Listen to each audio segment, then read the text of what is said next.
បាទសួស្តីបងប្អូនទាំងអស់គ្នាខ្ញុំសង្ឃឹមថាបងប្អូនសុខសប្បាយថ្ងៃនេះខ្ញុំចង់បរៀនកម្មវិធីមួយទៀតកម្មវិធីយើងហៅថា Google Sheet Google Sheet ប្រព័ន្ធជាមួយតារាងក្នុង Google ដែលយើងបានប្រើនៅពេលយើងរៀបចំថវិកាយើងហៅថា budget យើងប្រើ Google Sheet សម្រាប់អាហ្នឹងហើយនៅពេលយើងចូលធ្វើបុគ្គលិកជាមួយ YWAM យើងទៅការបង្កាត់ budget យើងទៅការបង្កាត់របៀបប្រើលុយយើងទៅការរៀបចំតាម Google Sheet ហើយថ្ងៃនេះខ្ញុំចង់បង្ហាញរបៀបប្រើរបៀបយើងបានរៀបចំស្អាតអូខេដោះយើង let's go ទី1នៅពេលដែលយើងប្រើទូរស័ព្ទឬក៏យើងប្រើ computer យើងមានពីរជម្រើសយើងជម្រើសប្រើ internet ហើយយើងបានវាយក្នុង internet យើងវាយ sheets.google.com ឬក៏យើងបានយកកម្មវិធីក្នុងទូរស័ព្ទហៅថា Sheets Google Sheets ហើយនៅពេលដែលយើងបើកកម្មវិធី Sheet យើងទៅការរកសញ្ញាបូកហើយនៅពេលដែលយើងឃើញហ្នឹងយើងចុចហ្នឹងម្ដងហើយយើងឃើញតារាងថ្មី load មកហើយនៅពេលដែលយើងចូលមើលយើងឃើញតារាងយើងអត់មានអីសោះអាហ្នឹងតារាងថ្មីប៉ុន្តែនៅពេលដែលយើងចាប់ផ្ដើមធ្វើ sheet ខ្ញុំចង់បង្ហាញរបៀបយើងប្រើហើយនៅពេលដែលយើងចូលមើលតារាងរបស់យើងខ្ញុំហៅថា sheet ព្រោះហ្នឹងស្រួលជាងនិយាយតារាងនៅពេលដែលយើងប្រើ sheet របស់យើងឃើញមានកន្លែងច្រើនដែលយើងពេញព័ត៌មានហើយនៅយើងឃើញលេខអក្សរ A B C D រហូតដល់ Z ហើយយើងឃើញនៅខាងឆ្វេងមាន1រហូតដល់រៀងរហូតអត់មានលេខចប់ប៉ុន្តែនៅពេលដែលយើងមើល sheet របស់យើងខ្ញុំចង់បង្ហាញពីមនុយមួយខ្លះខ្ញុំជួយបង្រៀនបងប្អូនថែមទៀតរបៀបប្រើ Google Sheets ហើយនៅពេលដែលយើងចូលមើលកន្លែងនេះយើងបានឃើញសញ្ញាច្រើនយើងបានឃើញ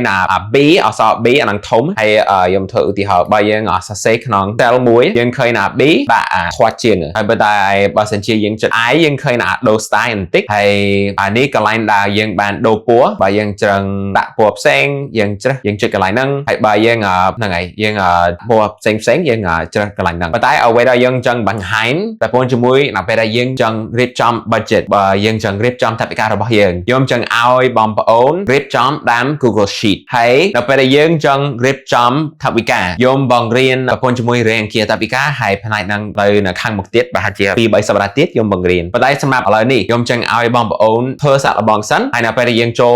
សប្តាហ៍ដែលយើងរៀនរបៀបរៀបចំ budget ថវិការបស់យើងអាចចូល Google Sheet វិញហើយពេញព័ត៌មានប្រព័ន្ធជាមួយអ្វីដែលយើងត្រូវការធ្វើប៉ុន្តែនៅពេលដែលយើងចូល Sheet យើងធ្វើឧទាហរណ៍ជាមួយគ្នានៅពេលដែលយើងចូល Sheet យើងរកកន្លែងដាក់ពាក្យថា untitled spreadsheet នៅពេលដែលយើងបង្រៀនប្រើ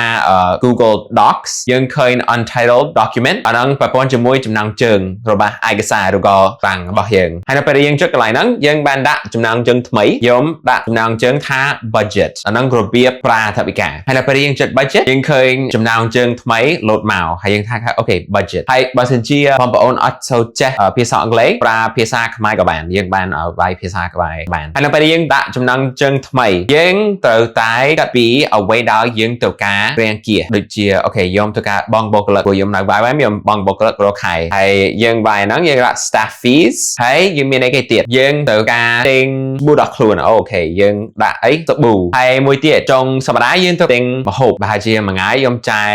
8,000 អាហ្នឹង 8,000 មួយថ្ងៃបូក2ថ្ងៃអាហ្នឹង 16,000 មែនទេហើយយើងដាក់ weekend food ហើយបើសិនជាយើងមានម៉ូតូយើងដាក់កន្លែងសម្រាប់ដាក់សាំងម៉ូតូហើយបើសិនជាយើងមានផ្នែកផ្សេងដែលយើងចង់ដាក់យើងអាចបាញ់កន្លែងនេះហើយនៅពេលដែលយើងកាត់ពីចំនួនម៉ានបើយើងចង់ដាក់ staff fees បងបុគ្គលិកបងប្អូនខ្មែរយើងបង់$112យើងសរសេរ$112ហើយបន្ទាប់ទៀតយើងឃើញកន្លែងសាប៊ូប្រហែលជាមួយខែយើងចាយប្រហែលជា$3ហើយយើងចុច$3ហើយមួយទៀតប្រព័ន្ធជាមួយអាហារធម្មតាប្រហែលជាយើងចាយ$4ហើយមួយទៀតបើយើងត្រូវការចាក់សាំងប្រហែលជាមួយខែយើងដាក់$5ស្មើ20,000ហើយយើងឃើញលេខចូលមកពេលដែលយើងឃើញលេខយើងចុច staff fees យើងចុចលេខ112យើងត្រូវការរកសញ្ញា dollar ហើយពេលយើងចុចអាហ្នឹងយើងឃើញមានសញ្ញាដុល្លារយើងនឹងធ្វើឧទាហរណ៍មួយនៅពេលដែលយើងរកកន្លែងប្រព័ន្ធជាមួយបងបុគ្គលិកយើងឃើញចំនួនហ្នឹង$112ហើយនៅពេលដែលយើងចុច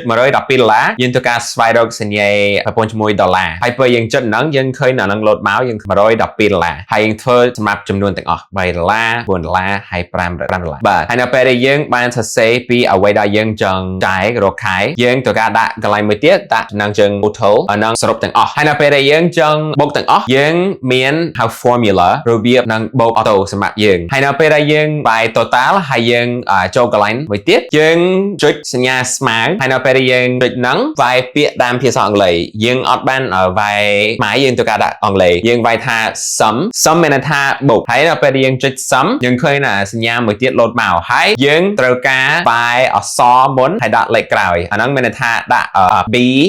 យើងឃើញ B ហើយចំនួន$100នៅក្នុង align លេខ1យើងចុច1ហើយចុចសញ្ញាហ្នឹងហើយដាក់ B ទៀតហើយដល់ពេលយើង enter ស្រូបចំនួនយើងឃើញណាក្នុង align ហ្នឹងហើយបើសិនជាយើងមានចំណុចមួយទៀតដែលយើងចង់ចាយមួយខែឧទាហរណ៍ខ្ញុំដាក់ថា walk play ដល់លេងចឹងចំណាយពេលដល់លេងជាមួយម្នាក់ហើយមួយខែបើហើយខ្ញុំដាក់$10ហើយយើងឃើញណាសរុបរបស់យើងបានឡើង10រៀលព្រោះយើងបានដាក់ក្នុងសរុបហើយសម្រាប់បងប្អូនខ្ញុំចឹងឲ្យបងប្អូនចំណាយពេលតិចព្យាយាមប្រើកម្មវិធី Google Sheets ហើយសប្តាហ៍បន្ទាប់ប្រហែលជា2-3សប្តាហ៍ទៀតខ្ញុំនឹងបរៀនពីរបៀបប្រើហើយរៀបចំថវិកាសម្រាប់យើងហើយពេលយើងបានរៀនសប្តាហ៍ហ្នឹងខ្ញុំចឹងឲ្យបងប្អូនត្រឡប់មក sheet វិញហើយចំណាយពេលរៀបចំ budget របស់យើងហើយសម្រាប់សប្តាហ៍ហ្នឹងខ្ញុំចឹងឲ្យបងប្អូនចំណាយពេលធ្វើតិចមួយ Google Sheet ដាក់ចំនួនម៉ានហើយព្យាយាមសរសេរ formula សញ្ញាស្មើ sum បែបហ្នឹងខ្ញុំចឹងឲ្យបងប្អូនព្យាយាមធ្វើហើយបើសិនជាបងប្អូនមានសំណួរអាចសួរខ្ញុំក៏បានប៉ុន្តែប្រហែលជា2-3សប្តាហ៍ទៀតខ្ញុំឲ្យបងប្អូនព្យាយាមប្រើ Google Sheet ថែមទៀតព្រោះយើងនឹងរៀបចំថវិការបស់យើងសម្រាប់មួយខែម្ដងបាទហើយខ្ញុំសង្ឃឹមថាបងប្អូនយល់បើសិនជាអត់យល់អាចសួរខ្ញុំក៏បានអរគុណច្រើន